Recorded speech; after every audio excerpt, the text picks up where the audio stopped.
ঘোড়া নিয়ে তো ছোটবেলা থেকেই একটা প্যাশন ছিল। বাংলাদেশে আসলে কখনো এরকম শেখা হয়নি।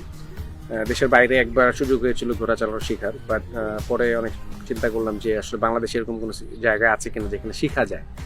হঠাৎ করে ফেসবুকে খুঁজে দেখলাম যে আসলে এখানে শেখা যায়। পরে ফোন দিলাম, রাজীব ভাইয়ের সাথে কথা হলো। তো উনি একদিন ইনভাইট করলো, এখানে আসলাম। রাজীব ভাইয়ের সাথে কথা বলে আসলে প্রথম দিনই বুঝলাম যে আসলে না, এখানে অনেক কিছু শেখার আছে। তো প্রথম যেদিন কোর্স শুরু করি সেদিনই দেখলাম যে আসলে না, আমার যেটা আগে শেখা ছিল সেটা আসলে অনেক টেকনিক্যাল অনেক প্রবলেম ছিল।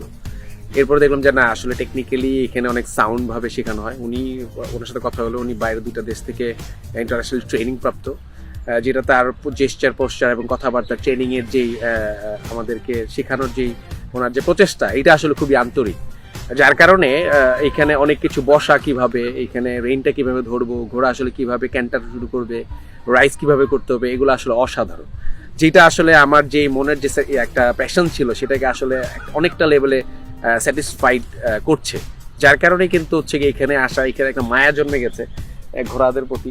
এটা পরিবেশটাও আসলে অসাধারণ, যেখানে আসলে এখানে আসলে পরে বোঝা যাবে যে আসলে কিভাবে এখানে গ্রুমিং হচ্ছে ঘোড়াকে কিভাবে আসলে অল ইন অল এখানে আসলে অসাধারণ একটা ফ্যাসিলিটিস দেওয়া হচ্ছে, যেটা আসলে কারো যদি এরকম কোনো একটা প্যাশন থাকে ঘোড়ার প্রতি, সেটা এখানে খুবই দ্রুত, খুব ইজিলি এখানে স্যাটিসফাই করতে পারবে বলে আশা করি।